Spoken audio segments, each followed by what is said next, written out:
পাবনায় বিএনপি জামায়াত দফায় দফায় সংঘর্ষ, কার্যালয় ও ২৩ মোটরসাইকেল ভাঙচুর।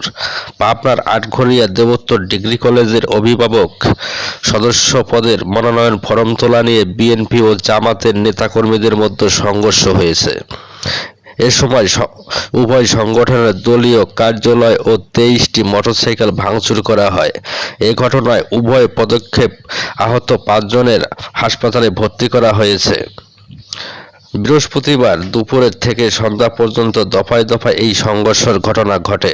প্রত্যক্ষদর্শী ও স্থানীয় বাসিন্দারা জানান, উপজেলা দেবোত্তর ডিগ্রি অনার্স কলেজের ম্যানেজিং কমিটির অভিভাবক সদস্য নির্বাচনের জন্য কলেজ থেকে তফসিল ঘোষণা করা হয়। অভিভাবক সদস্য পদে মনোনয়নপত্র উত্তোলনের সেই দিন ছিল আজ। এদিন দুপুরে উপজেলা বিএনপির যুগ্ম আহ্বায়ক আসিম উদ্দিন অভিভাবক সদস্য পদের মনোনয়নপত্র উত্তোলন করেন। তার সঙ্গে আরও ২ জন বিএনপি সমর্থিত অভিভাবকও মনোনয়নপত্র উত্তোলন করেন। এর কিছুক্ষণ পর জামায়াতের ইসলামী উপজেলা আমির নকিবুল্লাহ, সাবেক আমির নাসির, সাবেক ইউপি চেয়ারম্যান অলিউল্লাহ সহ বেশ কয়েকজন গিয়ে তাদের মনোনীত একজনের মনোনয়নপত্র চান। এ সময় বিএনপির পক্ষ থেকে বাধা দিলে নেতাকর্মীদের মধ্যে কথা কাটাকাটি ও ধস্তাধস্তি হয়। এ সময় জামায়াতের একজন মারধরের শিকার হন। খবর পেয়ে উপজেলার বিভিন্ন স্থান থেকে জামায়াত শিবির ও সহযোগী সংগঠনের নেতাকর্মীরা দেবোত্তর বাজারে জড়ো হন।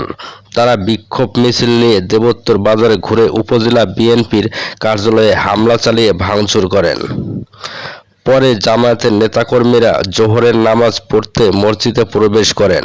ওই সময় বিএনপির নেতাকর্মীরা বিক্ষোভ মিছিল বের করে বাজার প্রদক্ষিণ করার পর উপজেলা জামায়াতের কার্যালয়ে পাল্টা হামলা চালিয়ে ভাঙচুর করেন। পরে সন্ধ্যায় লাঠিসোঁটা, লোহার পাইপ নিয়ে জামায়াত শিবির মিছিল বের করলে বিএনপির নেতাকর্মীদের সঙ্গে পাল্টাপাল্টি ধাওয়া ও সংঘর্ষের ঘটনা ঘটে। ভাঙচুর করা হয় বিএনপির অফিস ও আশেপাশের কমপক্ষে ২৩টি মোটরসাইকেল। এতে উভয় পক্ষের কয়েকজন আহত হন। অবস্থা বেগতিক ভেবে মুহূর্তের মধ্যে বাজারের সব দোকানপাট বন্ধ হয়ে যায়।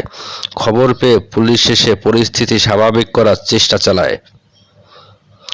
আহত ব্যক্তিরা হলেন বিএনপির মামুন, কামরুল ইসলাম, আসিম উদ্দিন, রতন মোল্লা ও জামায়াতের সাইদুল ইসলাম।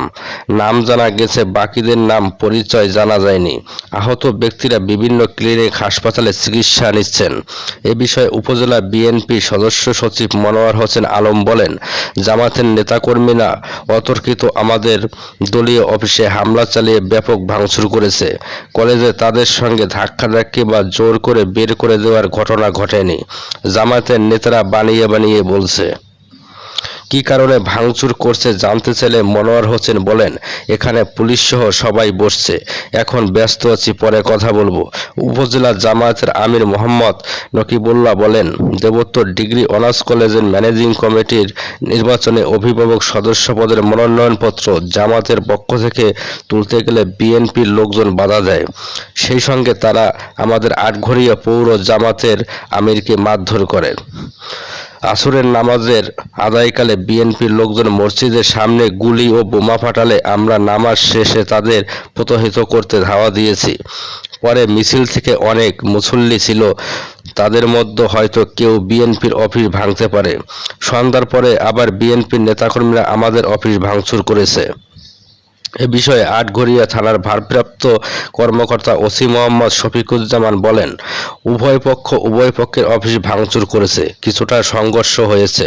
খবর পেয়ে পুলিশ ঘটনাস্থলে পৌঁছে পরিস্থিতি শান্ত করে। উত্তেজনা বিরাজ করে অতিরিক্ত পুলিশ মোতায়েন করা হয়েছে। এখন পর্যন্ত কোনো পক্ষ অভিযোগ দেয়নি। অভিযোগ দিলে তদন্ত সাপেক্ষে আইনগত ব্যবস্থা নেওয়া হবে।